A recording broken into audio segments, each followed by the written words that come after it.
के जो जीवात्मा इन माया के कार्य के द्वारा मोहित होकर के भ्रमण करता रहता है। तो इस प्रकार से जो एक नेमी को उन ऋषियों ने देखा, 3 व्रत को देखा, और इंद्रियों के इंद्रिय पर्यंत जो शरीर है जीवात्मा का उसको देखा, और 50 अरे को देखा, और 20 अरे के बीच में ठुकने वाली जो कील है ना, लोहे, अरे डंडे, वो उसका अरे कीले ठोकते ना, पहले जो दीवार बनाते थे पहले कारीगर, मतलब जो अभी भी बनाते पहले ही बनाते थे, तो मतलब दरवाजा बनाते थे, तो दरवाजे में लोहे की कीलों के स्थान पर लकड़ी की कील लगाते थे। अभी लगा, अब कम हो गई, अभी लोहे की कीलें ठोक देते हैं। पहले वो लकड़ी की कील ही ठोकते थे, लकड़ी छेद कर दिया और उसमें लकड़ी की कील ठोक दिया। तो जो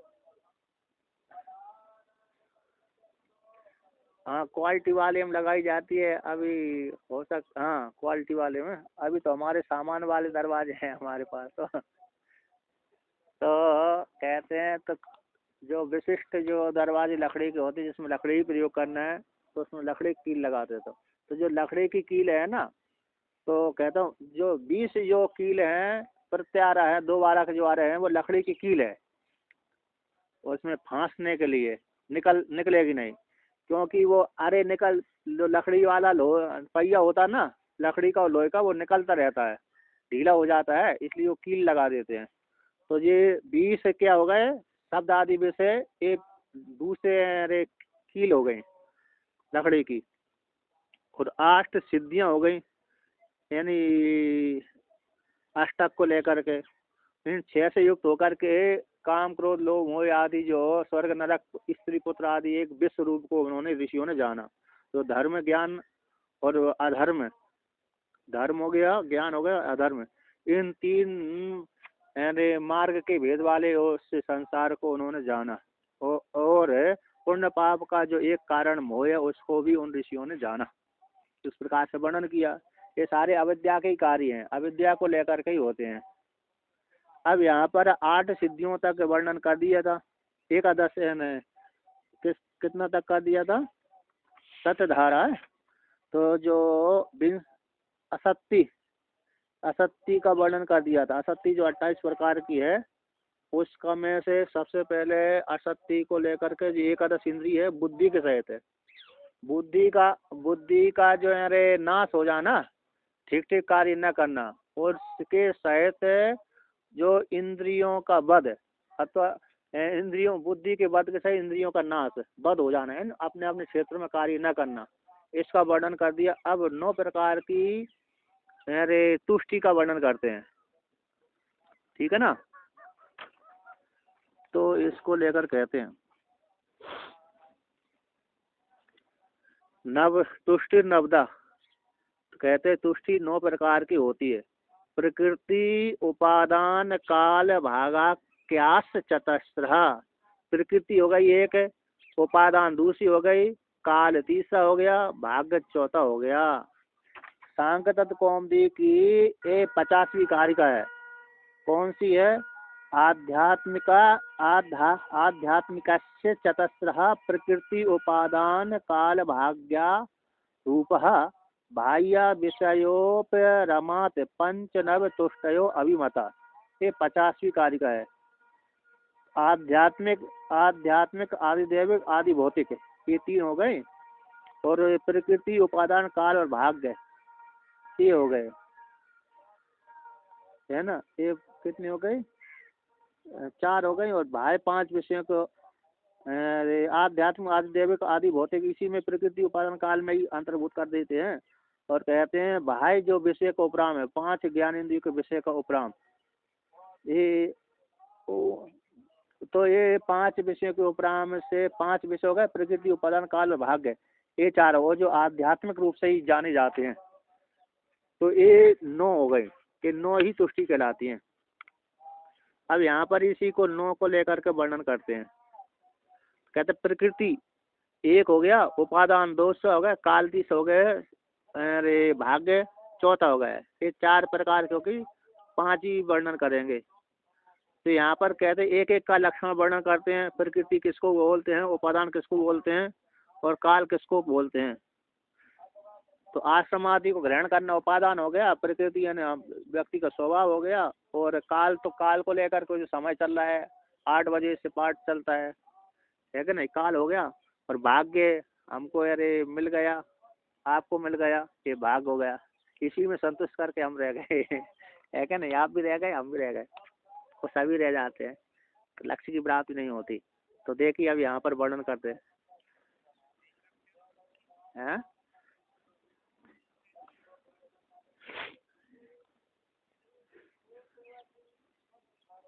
हाँ नहीं, वो हाँ इसकी बात नहीं कर रहा, मतलब अरे जो हाँ, ये तो ब्रह्म विद्या मुख्य लक्ष्य है।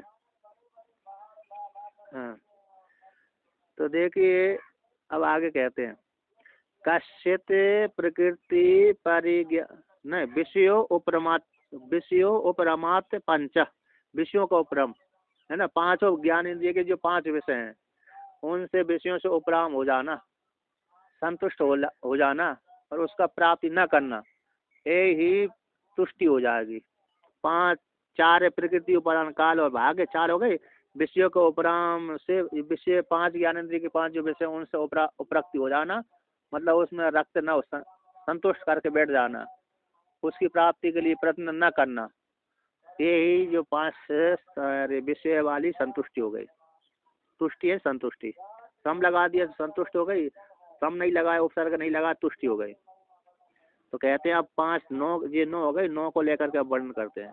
पहला वर्णन करते हैं प्रकृति। कश्चित प्रकृति परिज्ञानात कृतार्थो अस्मि इति मन्यते।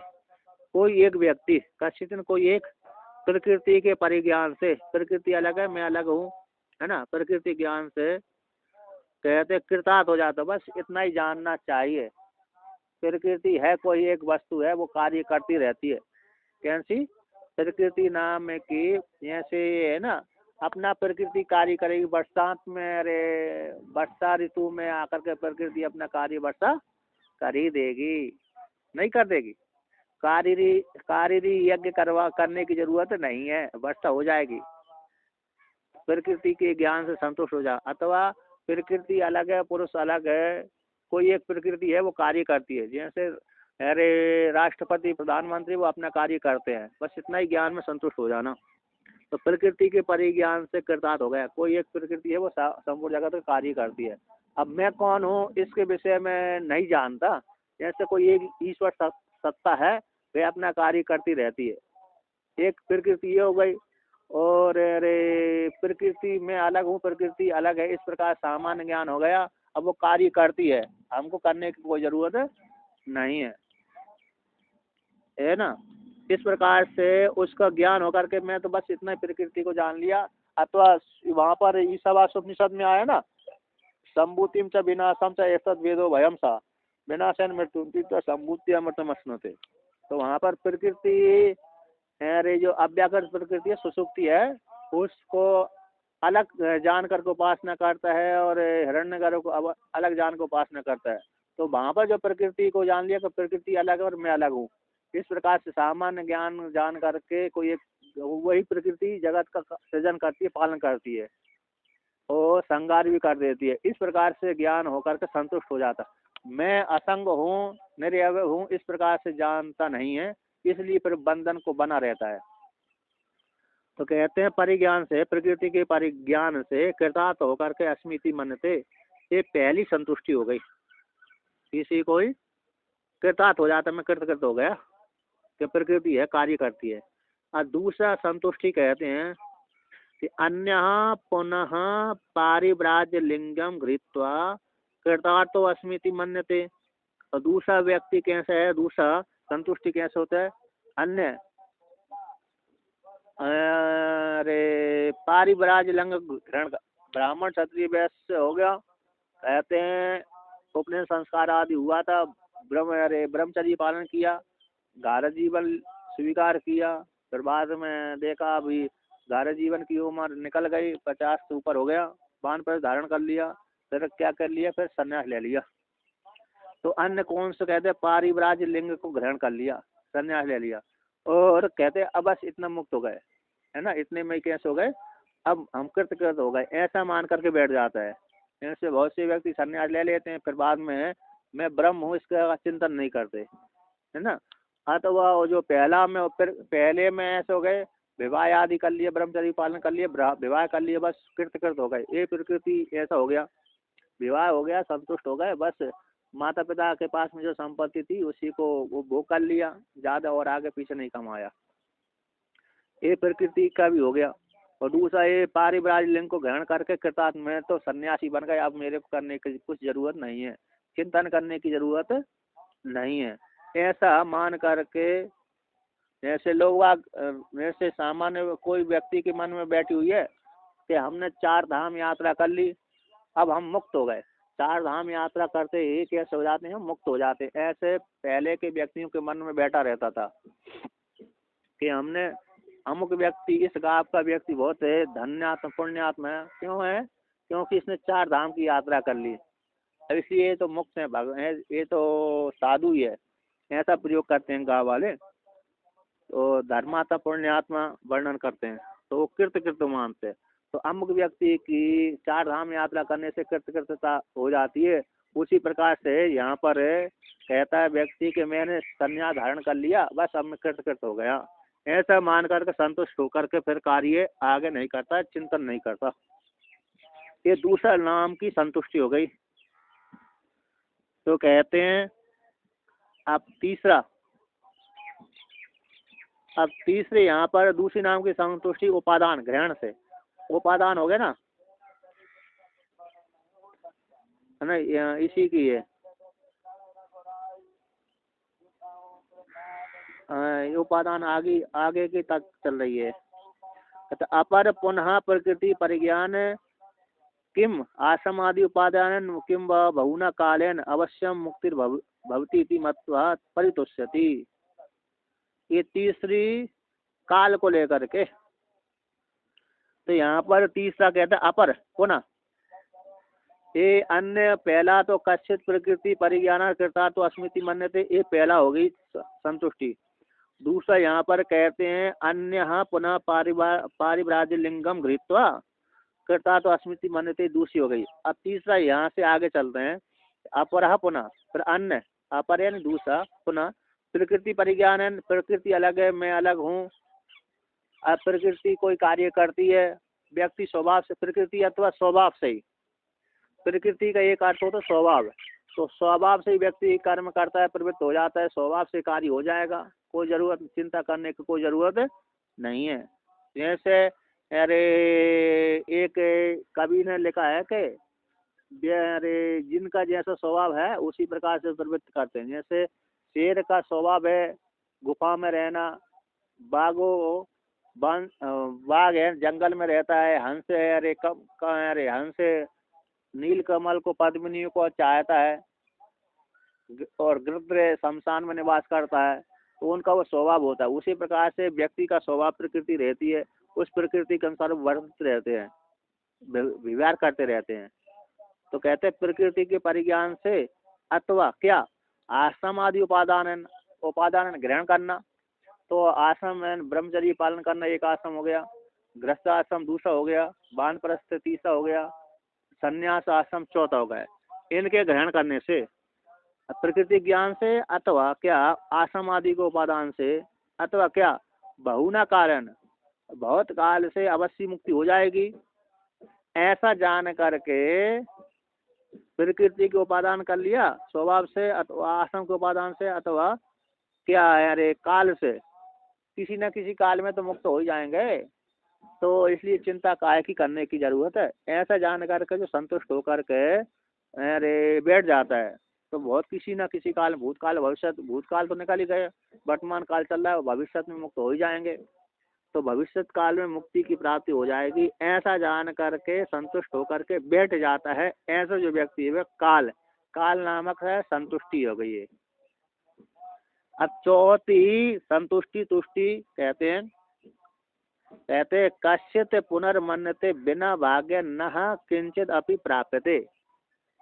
तो चौथा व्यक्ति कहता है कि कोई कहते हैं कश्चित पुनर्मन्यते, ऐसा मानता है कि बिना भाग्य के किसी भी किंचित अपि न प्राप्त है। यदि हमारे भाग्य में नहीं है तो कुछ ही प्राप्त होने वाला नहीं है। इसलिए ऐसा मान करके यदि भाग्य में होता तो प्राप्त हो जाता, भाग्य में नहीं है तो नहीं प्राप्त होता। जैसे बहुत जगह ग्रंथकार कहते हैं, यदि व्यक्ति सोने की खदान में चला जाए, मजदूर है और सोने की खदान में चला गया, किंतु जिसके निमित्त जिस जिस व्यक्ति ने उसको खदान में भेजा है तो वो सोना चांदी यदि मिला है तो उसी जिस व्यक्ति ने भेजा था उसी के पास चला जाएगा। मजदूर वाले व्यक्ति को तो मात्र 100, 200, 300, 400 रुपये मजदूरी मिल जाएगी। तो कहते हैं जिसके भाग्य में होगा वो भाग्य से अधिक नहीं प्राप्त कर सकता। इसलिए ऐसा मानते हैं भाग्य के बिना कुछ ही प्राप्त नहीं हो सकता। ऐसा मान करके व्यक्ति संतुष्ट हो जाता है। तो ये भाग्य नामक संतुष्टि है, तुष्टि है। कहते हैं उसी को वर्णन करते हैं, यदि मम भाग्यमस्ति ततो भवति एव अत्र मोक्षिति परितुष्यति। यदि मेरे भाग्य में मोक्ष होगा तो निश्चित रूप से, यदि मेरे भाग्य में होगा, भाग्य है तो फिर तो मेरा निश्चित रूप से मोक्ष हो ही जाएगा। यदि भाग्य में मोक्ष लिखा ही नहीं है तो फिर मोक्ष कहाँ से होगा, है क्या नहीं। हमारे पास इतनी संपत्ति यदि भाग्य में है तो मिल जाएगी, यदि यही नहीं है तो कहाँ से मिलेगी। ऐसा मान करके संतुष्ट होकर के बैठ गया। अब भाग्य के भरोसे, इसमें योग वासिष्ठकार कहते हैं कि व्यक्ति भाग्य के भरोसे मत बैठे, पुरुषार्थ करे। योग वासिष्ठकार विशेष रूप से जोड़ देते हैं यहाँ पर कि भाग्य जो देव के अधीन होकर के बैठा वो मूर्ख कहलाता है। इसलिए भाग्य के भरोसे, हाँ हाँ, तो देव मतलब भाग्य, तो भाग्य के अधीन होकर के जो बैठने वाला को मूर्ख कहते हैं, महामूर्ख है वो। तो यहाँ पर कहते हैं भाग, यदि मेरे भाग्य में मोक्ष होगा तो मिल ही जाएगा, ऐसा मान करके संतुष्ट होकर के बैठ जाते हैं। चौथी क्या हो गई, तुष्टि हो गई। अब पांचवा कहते हैं, कहते विषयाणाम आर्जनम अशक्यम इति उपरम्य तुष्यति। कहते हैं अब विषयों, 5 हमने विषय तो कमा लिए, बहुत इकट्ठे कर लिए, धन लाख करोड़ रुपए कर लिए, अब उनको रक्षा करने में बड़ा दुख होता है। अर्जने दुखम रक्षणे दुखम क्षय दुखम, है ना। योग वासिष्ठकार कहते हैं अर्जने दुख, अर्थानाम अर्जने दुखम और भोगे दुखम क्षय दुखम रक्षणे दुखम और अंत काले महादुखम है क्या नहीं। जन्म दुखम जरा दुखम जाया दुखम पुनः पुनः अंत काले महादुखम तस्मात जागरी जागरी, ये तो श्रुति है। जन्म दुख है, जरा भी बुढ़ापा भी दुख है, और जन्म दुखम जरा दुखम जाया दुखम पुनः पुनः, पत्नी आदि पुत्र आदि भी दुख के हेतु है। पत्नी पुत्र पति ये दुख है, और अंतकाल जो मृत्यु का समय आएगा तो वो तो महान दुख का हेतु है। इसलिए श्रुति कहती है जागो जागो जागो। योग वासिष्ठकार कहते हैं अर्थनाम अर्जन दुखम, अर्थों के अर्जन करने में दुख है। फिर रक्षण दुखम, क्योंकि कोई मांगने आ गया तो उसको देना पड़ेगी, अब उसको नहीं देंगे तो झूठ बोलना पड़ेगी, मेरे पास है नहीं है कहाँ से दूंगा यार, है क्या नहीं। तो इसलिए उसको रक्षा करने में दुख है। कहीं चोर चोरी कर लेगा तो समस्या, कहीं डॉक्टर बीमारी लगे तो डॉक्टर के पास में चली जाए तो ये दुख हो जाएगा। कहते विषयों के अर्जन करने में शक न दे करके, क्योंकि जिसके घर में मालूम पड़ गया कि इसके घर में बहुत धन है तो वो चोर चोरी करने लगते हैं। अभी तो लोग बाग अरे देखते हैं कि अमुक व्यक्ति इस रास्ते जाते हैं, बीच में बैठ जाते हैं, क्या बना करके बंदूक ले करके रोक लेते हैं, गाड़ी में किडनैप कर लेते हैं। तो पहले तो मालूम पड़ता था, रात्रि घर कच्चे घर होते थे उसमें प्रवेश कर जाते थे। तो विषयों के अर्जन करने में जो शक न होने कारण, सामर्थ्य वाले न होने कारण, इस प्रकार से उपरम होकर के संतुष्ट हो जाता है। वो जानता है कि मैं यदि मैंने कमा लिया तो मेरे रक्षा नहीं कर पाऊंगा, इसलिए कमाने की क्या जरूरत है, वो कमाऊंगा तो परेशानी होगी, और तो कमा लिया तो कैसा हो गया, कोई छीन ले गया, परेशान होगा, मैं सामर्थ्य वाला नहीं हूँ, इसी संतुष्ट होकर बैठ जाता है। एक जगह पंचदशी में एक टीका ने वर्णन किया, कहती है अरे स्त्री को लेकर के वर्णन किया उसने, कहती यदि विवाह कर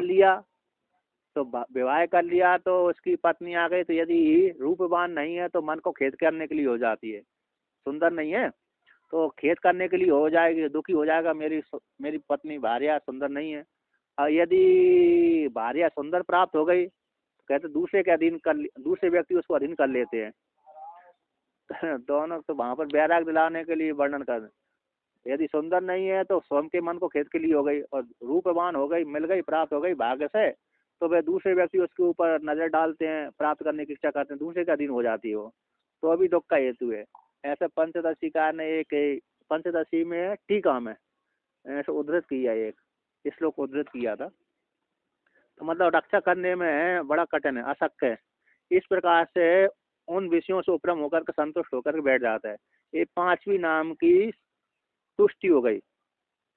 अब छठी कहते हैं शक्यते शक्यते दृष्टुम अर्जितुम अर्जितस्य रक्षणम अशक्यम इति उपरम में परितुष्यति। कहते समर्थ हूँ, शक्यते वहां पर शक्य मते लिखा होगा आपके पुस्तक में, तो वहां पर मकार काट देना, शक्यते है ना। हाँ मकार काट देंगे तो शब्द ठीक होगा, क्रियापद है वो, शक्यते, शक्य शक्य मते शब्द है ना वहां पर, तो शक्य मते ना होकर के शक्यते कर देंगे। तो शक्यते समर्थ है किसके लिए, अरे दृष्टुम जान करके, देखने के लिए, अर्जितम रक्षा करने के लिए है ना, प्राप्त करने के लिए भी है, दृष्टुम काट दो, देखने के लिए, दृश्य प्रेक्षण है देखने के लिए, अर्जित में अर्जन करने के लिए शक्य है। फिर भी कहते अर्जित से रक्षणम अशक्यम, यद्यपि जान लेता है वस्तु यहाँ पर है और अर्जन भी कर लेता है, अर्जन रक्ष, अरे अरे हम कमाने के लिए चले गए विदेश में, तो वहां से खूब धन कमा के ले आए, तो जान करके कमा लिया हमने, इतने धन कमा लिया, देखने के लिए समर्थ है, प्राप्त करने के लिए समर्थ है, और है अर्जन करने के लिए समर्थ है। किंतु देखता है कि मैं अब मैंने अरे इतना इकट्ठा धन कर लिया, अब इसकी रक्षा करूं तो कैसे करूं, किंतु रक्षा करने में समर्थ नहीं है। अर्जित जो धन है ना, प्राप्त कर लिया जो धन है, उस धन को रक्षा करने में समर्थ नहीं है। एक किसी का एक पुराण में वर्णन आता है, एक एक राजा का पुत्र होगा तो क्षत्रिय वर्ण का व्यक्ति होगा, तो उसने विवाह कर लिया, उसकी जो पत्नी थी बड़ी सुंदर थी, विश्व सुंदरी थी है ना उस काल में। तो उसने अब उस राजकार्य के लिए उसको बाहर जाना था, 5-6 महीना के लिए जाना था। और उसने सोची मेरी पत्नी को यदि मैं साथ ले जाता हूँ बड़ी समस्या होती है, और इधर छोड़ के जाता हूँ तो दूसरे व्यक्ति नजर लगाते हैं, तो क्या किया जाए, मेरी पत्नी की रक्षा किस प्रकार से होए। तो उस क्षत्रिय का लड़का था, तो राजा का लड़का होगा, अगर जो भी हो, राजा क्षत्रिय था, लेकिन उसने एक वैश्य के घर में अपनी पत्नी को रख दिया। तो रख दिया तो वैश्य ने भी कहा मैं इसके बीच में सोऊंगा, मेरी एक तरफ मेरी पत्नी सोएगी, एक तरफ ये सोएगी, तब तो रखूंगा, नहीं तो नहीं रखूंगा। तो उसने कुछ विचार करके बोल दिया ठीक है कोई बात नहीं, सो जाना। तब वो सोता था, ये अच्छा व्यक्ति था, वैश्य था, तो सो गया, तो बीच में वो सोता था, एक तरफ पत्नी सोती थी उसकी, एक तरफ उसकी क्षत्रिय की अरे पत्नी सोती थी, बड़ी सुंदर थी, विश्व सुंदरी थी। लेकिन उसने ऐसी ऐसी भावना करी, व्यक्ति ने माँ का रूप देखा उसको, तो कहते माँ का रूप देखते देखते देखते यद्यपि उसके स्त्री के अंग इसके साथ संबंध होते थे, एक स्पर्श हो जाता था, लेकिन वो स्पर्श की भावना नहीं करता था। लेकिन ऐसी उसके प्रति, जिस क्षत्रिय की पत्नी थी उसके प्रति माँ की भावना करते करते करते अपनी पत्नी से ही बैराग हो गया, वो भोगों से ही बैराग हो गया। स्वयं तो पत्नी के प्रति जो आसक्ति थी वो भी उसकी चली गई, और दूसरी की स्त्री की तरफ देखना ही वो भी चला गया। उस काल में उसकी ऐसी भावना करते करते ज्ञान भी हो गया और सर्वज्ञ भी हो गया था। तो कहते हैं रक्षा करने में ना, तो मतलब रक्षा करने के लिए उसने अपनी पत्नी को दूसरे के घर में छोड़ा था।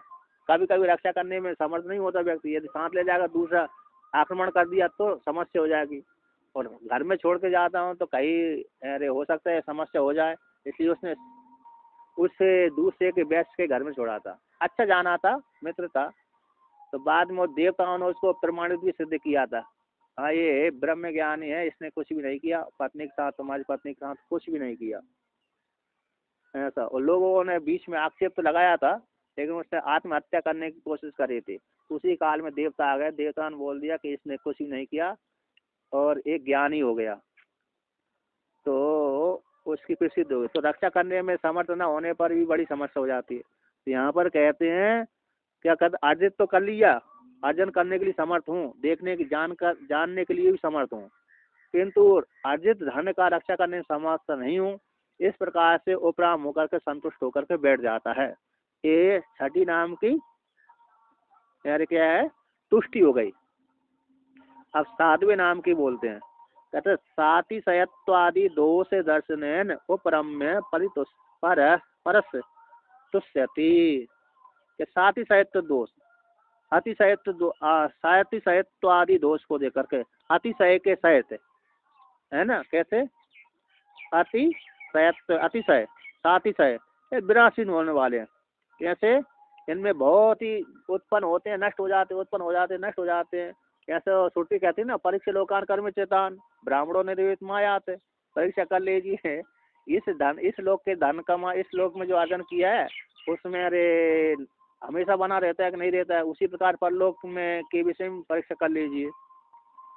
इस प्रकार से साहित्य आदि दोष को दर्शन के द्वारा देखा, हमने जो कमाया तो वो तुरंत ही नष्ट हो जाता है, फिर क्या करना है, कमाने की क्या जरूरत है। अथवा जो भी हम संपत्ति लेते हैं वो दूसरे व्यक्ति नजर डाल देते हैं, उसमें परेशान करते हैं।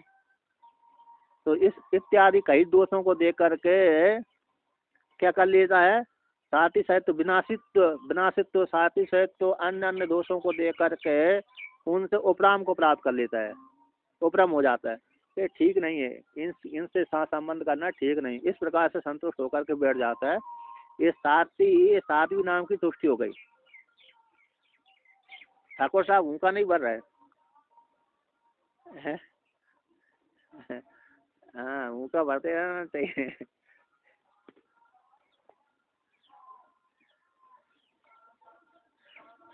हाँ तो देखिए यहाँ पर आगे कहते हैं, अब आठवीं नाम की कहते हैं, विषय सूत्राम एव अभिलाषम जनयंती न च तद भोग अभ्यास तृप्तिर उपजायते। आठवीं नाम की कि हमने बहुत विषय इकट्ठे कर लिए है ना, अभिलाषा के विषय भूष है ना, जो विषय थे उनका भोग कर लिए, किंतु उनके भोग करने से हमको अभिलाषा बढ़ती जाती है ना। अभिलाषा जितने भी भोग है, हम जितने भोग इकट्ठे करते हैं उनसे एक और राग बढ़ता ही रहता है। अभिलाषा राग तृष्णा, अभिलाषम का हो गया राग तृष्णा। तो ये हमेशा विषय कैसे नित्राम सूत्राम ने निश्चित रूप से ये विषय कैसे अभिलाषा को उत्पन्न करते हैं, जनयंती यानी उत्पन्न करते हैं।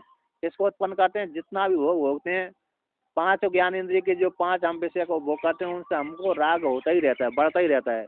ना चाहता भोग अभ्यास तृप्ति में उपजाते, कहते उन विषय भोग के अभ्यास करने पर, अतः विषय के भोगने से, तो विषय के भोगने से कभी भी तृप्ति नहीं जाती। चलो भोजन पानी तो ठीक है, कोई समस्या नहीं है कि नहीं, ये तो उसको नहीं खाएंगे तो मर ही जाएंगे, इसको तो छोड़ ही नहीं सकते। किंतु अन्य जो विषय है, गाड़ी का शौक है, अन्य घूमने का शौक है, अन्य जगह का शौक है, खाने और अन्य विशिष्ट आइटम है, मतलब सामग्री उसको खाने का शौक है, इनके खाने से तृप्ति नहीं होती। सामान दाल चावल रोटी सब्जी तो सामान हो गई, किंतु जो अन्य और है दूसरे मदरा मांस आदि भी है और अन्य है, अरे इतर है, अपने में संतुष्ट न रहकर इतर के भोगों को आसक्ति करना, घूमना, देश देखना और बार आदि में जाना, इत्यादि जो भोग हैं उनके अभ्यास करने पर भी तृप्ति नहीं होती। इस प्रकार से ये आठवीं नाम की संतुष्टि उसी को उद्धृत करते यहाँ पर, अरे मनुस्मृति को लेकर के कहते हैं, न जातु काम कामानाम उपभोगेन साम्यति हविषा कृष्ण वर्तमेव भूयैव अभिवर्धते। ये यहाँ पर किसी शाक्तायनोपनिषद का ये मंत्र है, ये वेद का मंत्र है। और इसमें श्रीमद् भागवत महापुराण में याति के नाम से आता है। श्रीमद् भागवत महापुराण में याति के प्रसंग में ये आता है, मनुस्मृति में भी ये श्लोक आता है, महाभारत में भी ये श्लोक आता है, और विशेष करके ये उपनिषद का मंत्र है क्या नहीं, ये हाँ उपनिषद का मंत्र है, ये पूरा का पूरा वहीं का है, एक भी शब्द नहीं बदला इसमें, उपनिषद के इस मंत्र में एक भी शब्द नहीं बदला है। वो आपके पास में जो 28 है रखे ना, उन्हीं में से है। अब मैंने दूसरी जगह पुस्तक में तो लिखा था ये दूसरी, लेकिन इसमें नहीं लिख पाया क्योंकि उधर जहाँ लिखा था वो वहीं रह गई। हाँ तो कह पिपरिया में कल का टिकट है, आज ही इनके साथ तो उधर आऊंगा जबलपुर शायद। हाँ कल 9:10 पे ट्रेन है, तो अरे हो सकते है कल पार्ट यदि 7 बजे से 8 बजे तक सुनेंगे तो चला दूंगा पार्ट, नहीं तो फिर अरे 9 बजे तो गाड़ी में ही बैठ जाऊंगा 9:10 पर। चलो कोई बात नहीं, रेस्ट कर लीजिए। तो देखिए ये है उपनिषद का मंत्र कहता है न जातु काम कामाना बगैर साम्यति। जातु यानी कभी भी, कभी है ना, जातु शब्द काल का वाचक है यहाँ पर। कभी भी काम कामना कहते कामा जो कामना है, काम है कामा नाम यानी कामनाओं का, काम उपभोग से भय काम न साम्यति नष्ट नहीं होता। सम उपसमय, समूह धातु है उपसमय अर्थ में, यानी कामनाओं के धातु यानी कभी भी कामनाओं के, कामना में कामनाओं के उपभोग से वह जो काम है हमारी इच्छा है वह न साम्यति, वह इच्छा रूप जो काम है समाप्त नहीं होता। उदाहरण देते उसमें हविषा कृष्ण वर्तमा इव भूय एव अभिवर्धते। जैसे कृष्ण मार्ग है, कृष्ण वर्तमा का अर्थ होता है मार्ग है, तो कृष्ण मार्ग यानी जो अग्नि है, कृष्ण वर्तमा का अर्थ होता है अग्नि। तो जो अग्नि है वह अग्नि में जैसी हवि डालेंगे, तो अग्नि में जैसी हवि डालेंगे उस हवि के द्वारा वह अग्नि घटेगी नहीं। कि कोई कहे कि मैं अग्नि से घृत की आहुति से अग्नि को बुझा दूं, आहुति से बुझा दूं, तो क्या वो बुझेगी नहीं, बल्कि भूय एव अभिवर्धते, और आगे वृद्धि को ही प्राप्त होगी, है कि नहीं। तो कृष्ण वर्तमान वाली जो अग्नि है, दक्षिणान वाली जो अग्नि है, ऐसी जो क्योंकि अग्नि का सेवन करने वाला व्यक्ति दक्षिण मार्ग से ही जाता है, और उत्तरायण मार्ग से कौन जाता है, तो उत्तरायण मार्ग से उपासक जाता है। अतः कर्म समुचित उपासना वाला व्यक्ति उत्तरायण मार्ग से जाता है, किंतु दक्षिणायन मार्ग से केवल कर्मी जाता है, तो जो अग्नि का सेवन करता है। ऐसे जो अग्नि का सेवन करने वाला व्यक्ति हवि के द्वारा जब अग्नि में आहुति डालता है उससे वह अग्नि बुझती नहीं है, बल्कि और वृद्धि को प्राप्त हो जाती है। उसी प्रकार से भागवत के अनुसार याति राजा ने अपनी दोनों पत्नियों के साथ भोग होगा, तो भोग भोगने के पश्चात क्योंकि उन्होंने कब ये इनको वैराग हुआ, जब उन्होंने शुक्राचार्य भगवान ने उनको बूढ़ा होने का श्राप दे दिया, फिर अपने पुत्र से 1000 वर्ष की आयु मांग ली। छोटे पुत्र कुरु नाम के पुत्र से 1000 वर्ष की आयु, हाँ बुढ़ापा जवानी मांग ली थी। तो देखा कि 1000 भोगने के पश्चात भी, भोगों को भोगने के पश्चात, यज्ञ आदि करने के पश्चात भी उनको उन विषय भोगों से तृप्ति नहीं हुई। जब तृप्ति नहीं हुई तो उनको वैराग हो गया, फिर अपने पुत्र को बुला करके ये उद्गार उन्होंने निकाले। ये उनके प्रसिद्ध उद्गार है, याति नाम के राजा की एक ख्याति है, उसी को उद्गार है, उनके मुखारबिंद है, मुखारबिंद से निकला हुआ है, बड़ा प्रसिद्ध श्लोक है ये। तो कहते हैं तो भूय हविषा कृष्ण वर्तमान, जैसे ही हाँ न जातु काम कामाना वो बगैर साम्य थी हविषा कृष्ण वर्तमान एवं भूय अभिवर्धते, याति राजा का उद्गार है, हैं? हाँ याति के मुखारबिंद से निकला हुआ है, श्रुति का वाक्य है, लेकिन अरे याति की उद्गार है, इसी प्रसिद्धि उसी में हुई है। इसी इन्होंने ग्रंथकार ने भागवत का ही उद्धृत किया, उसको भागवत कोड कर दिया, नहीं तो चाहते तो वो वहां से अरे उपनिषद का ही वो वर्णन कर सकते थे। ये ग्रंथकार मतलब इन्होंने लिखा ना, इन गीता प्रेस वालों ने, तो गीता प्रेस वालों ने, क्योंकि दूसरी उसमें है ना, दूसरी जो टीका है इसकी पुस्तक है, उसमें अरे नाम नहीं दिए, श्रीमद् भागवत महापुराण का है ये श्लोक, ऐसा नाम नहीं दिए, उसमें सामान्य नहीं है, श्लोक दे दिया बस। तो कहते हैं भूय एव अभिवर्ध, जैसे जैसे भोगेंगे उसी प्रकार से और कामना वृद्धि को प्राप्त होती रहेगी। जैसे जितनी जितनी हवि डालेंगे उसी प्रकार से अग्नि प्रज्वलित होती रहेगी, बुझेगी नहीं, इति। तो कहते हैं अब और आगे कहते हैं उसी का जो 8वें नंबर की जो है ना, अरे तुष्टि है, उसी को और आगे वर्णन करते हैं। तस्मात् अलम अनेन पुनः पुनः पुनर् असंतोष कारणेन उपभोगेन इति एवं असंगम दोष दर्शनात् उपरम्य कश्चित तुष्यति। कहते हैं इसी हेतु से अलम पर्याप्त है, अलम यानी पर्याप्त है, कहते ना। और अलम अनल, अनल यानी अनल, कहते हैं तस्माद, हाँ उसी को वर्णन तस्माद अलम, अलम यानी पर्याप्त है। कहते किसका अलम के भोग, अब ज्यादा भोगने की जरूरत नहीं है। अनेन इस प्रकार से भोगों के द्वारा अब संतुष्ट हो जाना चाहिए, पर्याप्त हो जाना, अब ज्यादा नहीं भोगना चाहिए। पुनर् कहते पुनर् असंतोष कारण, जैसे जैसे भोग भोगते हैं उसी प्रकार से संतोष नहीं प्राप्त होता है ना। अच्छा अच्छा देख, कहते हैं तस्मात् अलम अनेन पुनर् असंतोष कारणेन उपभोगेन इति एवं असंगम दोष दर्शनात् उपरम्य कश्चित् तुष्यति। तो उसी का विवरण कर रहे हैं। यानी 8वें नंबर का जो है ना विषय, कैसे अरे अभिलाषा को उत्पन्न करते हैं, राग को उत्पन्न करते हैं, संतोष की प्राप्ति नहीं होती उनसे। तो उसी का ही और आगे विवरण करते हैं। इसी हेतु से इस प्रकार के दोषों को देख करके यह अब पर्याप्त है। अलम शब्द का अर्थ होता है पर्याप्त है, अब पर्याप्त हो गया। अलम के कई अर्थ होते हैं, है ना, तो यहाँ पर पर्याप्त अर्थ में लिया है। इस प्रकार से पुनर् असंतोष कारण है, जितने भी हम भोग भोगते हैं उसमें संतोष प्राप्त होते नहीं है। आज भोग भोग लिए, घूम लिया, फिर भी क्या होती है, आज यहाँ पर घूम लिया तो कल वहाँ पर चलेंगे घूमने के लिए, कल वहाँ पर चलेंगे घूमने के लिए। तो इस प्रकार से बार बार असंतोष के हेतु होने से, संतोष की प्राप्ति न होने कारण, तो उपभोगन इन विषयों के भोग करने से संतोष प्राप्त नहीं होता, बल्कि असंतोष ही उत्पन्न होता है। इस प्रकार से असंग दोष दर्शन के द्वारा एवं, इस प्रकार संग दोष दर्शन के द्वारा, कैसे संग उन विषयों के साथ संग करने से।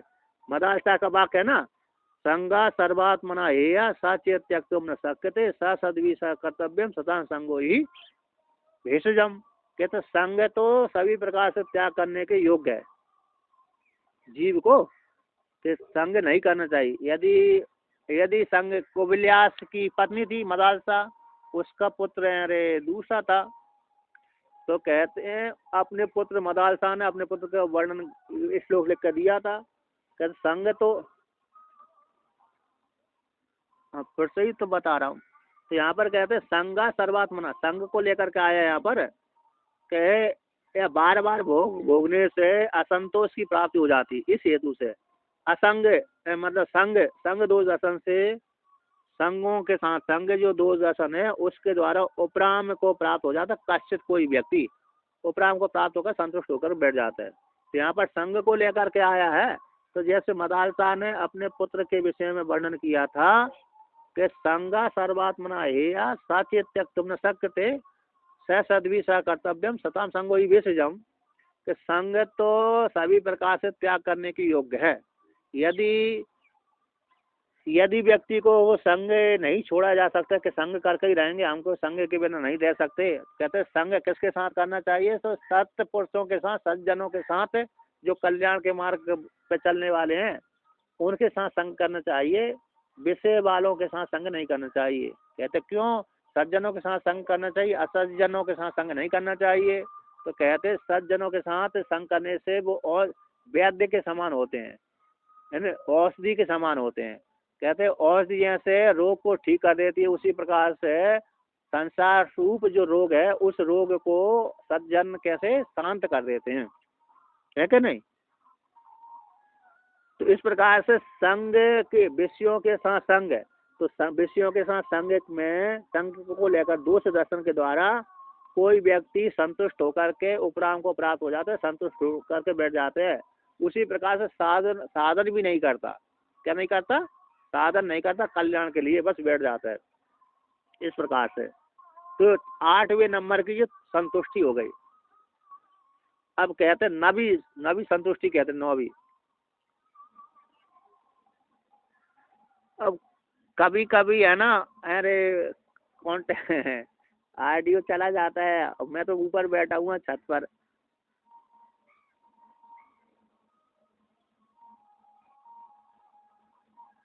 हैं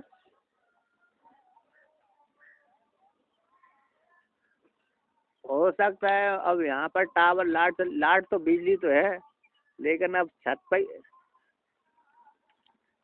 पर भाई हूँ मैं तो। नौवी नवी नाम की जो संतुष्टि है उसको लेकर कहते हैं, है ना। कहते हैं ना नानोप्य हत्या भूतानि उपभोग संभवती। कहते अनुप्य हत्या, उपय नजदीक न यानी नहीं, उपय नजदीक, हत्या यानी हत्या। किसकी हत्या? कहते हैं भूतों की हत्या किए बिना भोगों की प्राप्ति नहीं हो सकती। जैसे अरे हमको हिरण का मांस खाना है। किसका मांस खाना है? हिरण का मांस खाना है, और मछली का मांस खाना है, बकरे आदि का मांस खाना है। कहते जब तक उनको मारेंगे नहीं तब तक भोग कैसे प्राप्त होंगे, है कि नहीं। मांसाहारी को मांस खाना है, तो जब तक जो दूसरे जानवर को नहीं मारेगा तो फिर मांस नहीं खा सकता। तो कहते हैं कोई व्यक्ति भूतों को मारे बिना उस भूतों का मांस नहीं खा सकते, भोग की प्राप्ति नहीं हो सकती। अब कहते हैं भूतों को मारेंगे तो दोष की प्राप्ति हो जाएगी, तो उसको लेकर कहते हैं कि भूत उपघात भोगात भोगाच्चा अधर्म अधर्मान नरक आदि प्राप्तिर इति हिंसा दोष दर्शनात् कश्चित उपरम तुष्यति। कहते यदि भूतों को उपघात करेंगे, भूतों को मारेंगे, उपघात मारेंगे, हिंसा करेंगे, तो भूतों को उपघात करने से भोग से, भूतों को मार करके जो भोग भोगेंगे उससे एक अधर्म की प्राप्ति होगी, क्योंकि भूतों को मारना ही अधर्म है। जानवर को मार दिया तो पाप लगेगा, अधर्म है। क्योंकि वेद कहता है मात्र अरे न हिंसा सर्वभूतानि, किसी भी प्राणी की हिंसा न करे। किंतु वेद में यज्ञ में आया वो हिंसा कर दे वहां पर। अतः वेद में जहाँ पर यज्ञ के विषय में जो हिंसा आती है वो हिंसा कोटि नहीं आती, इसलिए वहां तो हिंसा होती है। किंतु अन्य प्राणी की हिंसा न करे, सभी को जीने दे। किंतु व्यक्ति उस प्रकार को लेकर के वो शास्त्र का वचन उसने सुन रखा है, हिंसा करने से पाप की प्राप्ति होती, और बिना हिंसा किए भोगों की प्राप्ति नहीं हो, मांस नहीं प्राप्त हो सकता। इस प्रकार के भूतों के मार करके भोग से क्या हो जाएगा? अधर्म की प्राप्ति होगी। अधर्म से क्या होगा? अधर्मात नरक आदि प्राप्ति। अधर्म हो जाने से नरक की प्राप्ति होगी, नरक आदि की प्राप्ति होगी। इस प्रकार से ऐसे हिंसा दोष दर्शनात्, हिंसा में दोष देखे जाने से कि हिंसा करने से अधर्म होगा, अधर्म से नरक की प्राप्ति। इस प्रकार से हिंसा में दोष दर्शन के द्वारा कश्चित व्यक्ति उपरम तो सती के हिंसा से उपराम को प्राप्त हो जाता है और संतुष्ट होकर के बैठ जाता है। ये नबी नाम की संतुष्टि है। ये तो ठीक ही है कि नहीं? ये तो कैसी है? ठीक ही है। नहीं तो अरे ठाकुर साहब शिकार करते थे नहीं करते थे? शिकार कहते हैं इधर इस गांव जिस गांव में मैं रुका हूँ उधर तो शिकार खेलते हैं। तो देख, अच्छा, तो देखिए यहाँ पर कहते हैं हिंसा, अरे कहते हैं प्रकृति उपादान काल भागाख्यास चतस्रा। प्रकृति हो गई, उपादान हो गई, काल हो गई, भाग है। ये चार प्रकार की संतुष्टि हो गई। स्वभाव से व्यक्ति प्रवृत्त हो जाता है। उपादान यानी आश्रम आदि ग्रहण करने से, काल यानी काल के द्वारा हमको मोक्ष प्राप्त हो जाएगी, धन प्राप्ति हो जाएगी, लक्ष्मी प्राप्त हो जाएगी। और कहते हैं भाग्य, अरे भाग से हो जाएगी, है ना। जिस किसी ने विवाह कर लिया और भाग से कहते हैं विवाह कर लिया, विवाह किया जिस लड़की के साथ, उसका कोई भाई माई नहीं था, बहन आदि भी नहीं था, सारी संपत्ति भाग से उस लड़की के माध्यम से उसके पति प्राप्त हो जाएगी, तो भाग्य से प्राप्त हो गई ना। तो इस प्रकार से भाग्य से संपत्ति आ जाएगी, अन्न आ जाएगी। तो इसके पश्चात ये हो गई चार संतुष्टि। कहते विषयों के, विषयाणाम, कहते विषयों के, तो विषयाणाम अर्जनम रक्षण, विषय है दोष संग हिंसा दोषाद पंच तुष्ट इति नव तुष्ट विख्यात। विषयों के अर्जन करने में, रक्षण करने में, और रक्षण कर लिया तो फिर अरे उसको संभालने में, आदि आदि आदि है। हिंसा करने में और संग में, विषयों को रक्षण करने में, अर्जन करने में, रक्षा करने में, दोष को लेकर के, संग को लेकर के, हिंसा को लेकर के, इस प्रकार से दोष से उन विषयों से उपराम हो जाता है। तो पांच तुष्टियां जी हो गई, पांच ज्ञानेंद्रिय के पांच विषय है ना। तो इनसे संतुष्ट होकर के बैठ जाना। ये 9 हो गई, 4 और 9 5 9, ये 9 प्रकार की से तुष्टियां व्याख्यान कर दी गई हैं, है ना। इन ये कैसे हो जाए, अरे किस में हो गई, अरे जो 28 प्रकार की जो थी ना अशक्ति, अशक्ति थी, उसमें से एकादश इंद्रिय का वर्णन कर दिया उगात का बुद्धि सहित, और 8 अरे 9 अरे संतुष्टियां हो गई, तुष्टि हो गई। अब 8 सिद्धियां होती हैं, तो सिद्धियां अभी कर दें कि बाद में करें, वर्णन करते हैं। तो क्या सिद्धियों अभी दीयन्ते, सिद्धियां वर्णन करते हैं। तो सिद्धियां कौन सी है, तो कहते हैं ऊहा शब्दो अध्ययनम इति तिस्सा सिद्धयो, दुख है विघातास तिस्सा सुहित प्राप्तिर दानम इति सिद्धि द्वयम। ये 8 सिद्धियां होती हैं। तो यहाँ पर 91 नंबर की कारिका है, वह शब्दो अध्ययनम दुख विघातास त्रयः सुहित प्राप्ति ही दानं च सिद्धियो अष्टौ सिद्धेश सिद्धे पूर्वे अंकुश त्रिविधा। एक सांगत कौमुदी में 91 कारिका है, 5 पे 1 51, है ना। तो 51 कारिका में ये 8 प्रकार की सिद्धि का वर्णन किया है। तो वहाँ पर सांगत कौमुदी आपके पास में होगी तो देख लेना, डाउनलोड भी हो जाती हो तो मैंने PDF फाइल आप लोगों को भेजी थी, उसमें सब है शायद। तो कहते हैं हुआ, पहले हुआ सिद्धि, तो हुआ कहाँ से है, तो अगला पृष्ठ में कहते हैं जो, तो हुआ शब्द अध्ययन 3 हो गई, और 3 प्रकार आध्यात्मिक आदिदैविक आदि भौतिक, ये 3 प्रकार के दुखों को विघात करना, ये 6 हो गए। सूत की प्राप्ति और दान, ये सूत प्राप्ति 7 हो गई, दान 8 हो गई। यहाँ पर दुख विघाता से इस शब्द से आध्यात्मिक आदिदैविक आदि भौतिक दुखों का नाश है, ये 3 प्रकार की सिद्धि, आध्यात्मिक आदिदैविक आदि भौतिक, ये शब्द लिखेंगे तो समझ में आ जाएगी, 8 हो जाएंगी सिद्धियाँ। अब यहाँ पर आगे वर्णन करते हैं। तो हुआ से हुआ नहीं, तर्क करना, हुआ से तत्व जिज्ञासमानस्य उपदेशम अंतरेण जन्मांतर संस्कार वसात प्रकृति आदि विषयम ज्ञानो उत्पद्यते सा इयम ऊहो नाम प्रथमा सिद्धि। कहते हैं तर्क वितर्क करना, हुआ तर्क करना, तत्व की जिस किसी व्यक्ति को तत्व को जिज्ञासमानस्य, जो साधक है तत्व की जिज्ञासा करता है, ऐसे वो साधक को, तत्व की जिज्ञासा करने वाले व्यक्ति को, साधक को उपदेशम बिना, तो उपदेश के बिना जन्मांतर संस्कार वसात, जन्मांतर के संस्कार के वश से प्रकृति आदि विषयम, प्रकृति आदि विषय करने वाला, प्रकृति अलग है पुरुष अलग है, ऐसा ज्ञान उत्पन्न हो जाता है। संयम, उसी को यहाँ पर ऊहो नाम की प्रथम पहली सिद्धि कहलाती है। जैसे उनको, इनको रमण महर्षि को, है कि नहीं, इसमें रमण महर्षि ही मुख्य उदाहरण है। तो रमण महर्षि को जैसे बिना उन्होंने किसी के द्वारा उपदेश प्राप्त नहीं हुआ, तो उनको तत्व की जिज्ञासा हुई थी, ऐसे जिज्ञासमान नहीं जड़ व्रत तो पहले से ज्ञान थे, वो प्रारब्ध भोग रहे थे, वो उसके नहीं थे, नहीं उन्होंने बिल्कुल भी प्रयत्न नहीं किया था, उन्होंने साधना भी नहीं करी, कुछ भी नहीं करी, वो तो पहले से ही बिल्कुल उसमें उदाहरण नहीं बनते वो, क्योंकि उन्होंने भागवत में उसका प्रसंग आप पढ़ेंगे ना, तो उसमें मात्र उन्होंने सीधा उनको, अरे इनको उपदेश किया था सीधा रघुगण राजा को, हैं।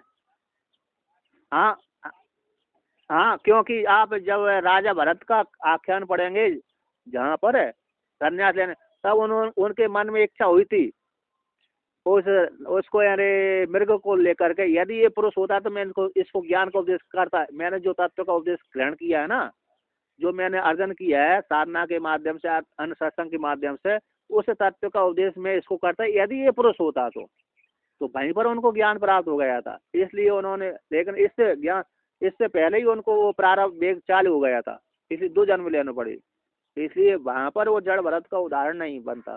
किंतु इन रमण महर्षि का रमण महर्षि ने साधना करी है वहां पर, मैं कौन हूँ जानने के लिए।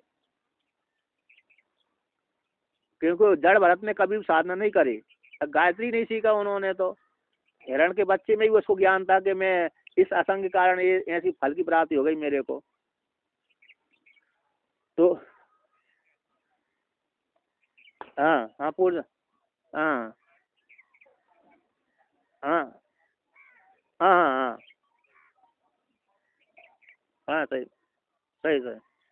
तो यहाँ पर देखिए, उपदेश के बिना ही जन्मांतर संस्कार के वश से प्रकृति आदि को विषय करने वाला ज्ञान उत्पन्न हो जाता है। इसी को ही पहली सिद्धि हुआ नाम की सिद्धि कहलाती है। हुआ तर्क वितर्क है ना, हुआ शब्द का अर्थ होता है तर्क वितर्क, हुआ पुआ करना। अब कहते हैं दूसरा, दूसरी सिद्धि वर्णन करते हैं, शब्दों, शब्द नाम की सिद्धि होती है। कहते हैं शब्द नाम अभ्यास, हाँ हुआ नहीं तर्क वितर्क करना, हुआ पुआ, हुआ पुआ।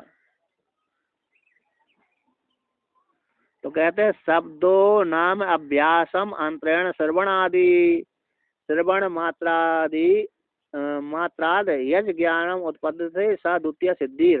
कहते हैं शब्द नाम की जो सिद्धि है ना, अभ्यासम बिना, जैसे एक सूत्रधारी होता है, एक श्रुतिधर, एक बार आचार्य श्रवण कर लिया बस ज्ञान हो गया। दसमस तमसी, दसमस तमसी जो उदाहरण है इसमें, उत्तम अधिकारी है ना वो, तो 10वें व्यक्ति को ज्ञान तुरंत है कि 10वें तुम ही हो, बस इतना श्रवण किया ज्ञान हो गया उसको। कहते हैं शब्दों नाम के अभ्यास में बिना, अंतरण का अर्थ हो तो बिना, अभ्यास के बिना ही श्रवण, श्रवण मात्राद, श्रवण मात्र से ही यज ज्ञानम उत्पन्न से जो ज्ञान उत्पन्न हो जाता है सब है द्वितीय नाम की सिद्धि कहलाती है ना।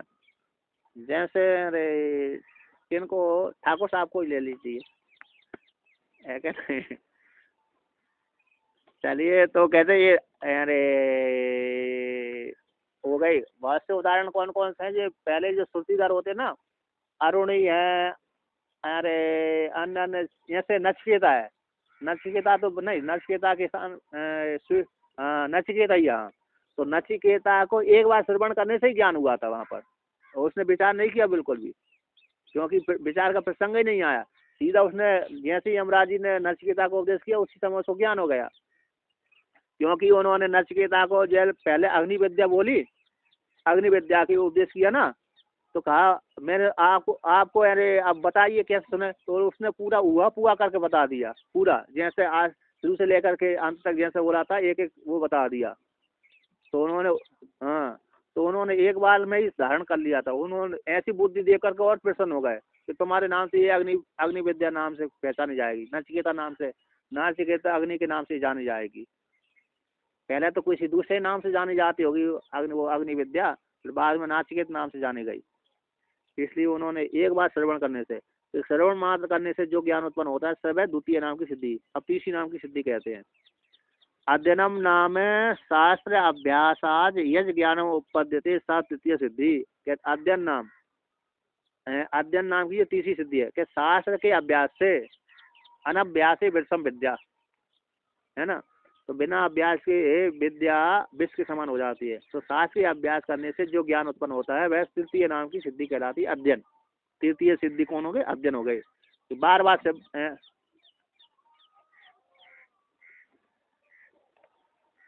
अच्छा अच्छा, चलो ए हो जाएगी सभी में। तो यहाँ पर कहते हैं, तो कहते हैं शास्त्र के अभ्यास करने से हो जाता है, बार बार अभ्यास करने से ये सिद्धि हो जाएगी। तो ये हो गए तीसरी सिद्धि, ये प्रधान हो गई। अब कहते हैं चौथी, पांचवी, छठी कहते हैं आध्यात्मिका, आध्यात्मिकस्य आदि भौतिकस्य आदि दैविकस्य त्रिविध दुःखस्य व्युदासात् शीतोष्णादि जन्य दुःख सहिष्णोस् तितिक्षोर यज ज्ञानम उत्पद्यते तस्य आध्यात्मिकादि भेदात सिद्धेश त्रैविध्यम। कहते आध्यात्मिक दुख, आदि दैविक दुख और आदि भौतिक दुख। आध्यात्मिक दुख, आदि भौतिक दुख और आदि दैविक दुख, ये तीन प्रकार के दुख का व्युदास यानी हटा देना, उपेक्षा करना, दुखों की अपेक्षा न करना, है ना, यानी इनको हटा उपेक्षा कर देना। ऐसे बहुत से व्यक्ति होते ना, अब हमको खेत पे जाना ही है, अब थोड़ा सा बीमार सी लग रही है, बीमार है व्यक्ति को, अरे अब बीमारी देखेंगे तो खेत में कार्य नहीं हो पाएगा, मजदूर कार्य नहीं करेंगे, अन्य अरे खेती काम नहीं चलेगा, तो अपनी वो थोड़ा सा बीमारी को ना देख करके उस खेत में चला जाता है कि नहीं। ऐसे अरे मास्टर आप लोग हैं, अरे मास्टर ही हैं, थोड़ा थोड़ा सर दर्द हो रहा है तो सर दर्द को ना देख करके वो ड्यूटी पे चले जाते हैं, है क्या नहीं। जाते कि नहीं जाते, कहते हैं बड़ी दर्द, थोड़ा सा दर्द हो रहा है लेकिन अब जाना पड़ेगी, सरकार का नियम है तो हाजिरी लगानी पड़ेगी। तो वहाँ पर अपने व्यक्तिगत को ना देख करके, व्यक्तिगत दुखों को ना देख करके उस कार्य को करते हैं।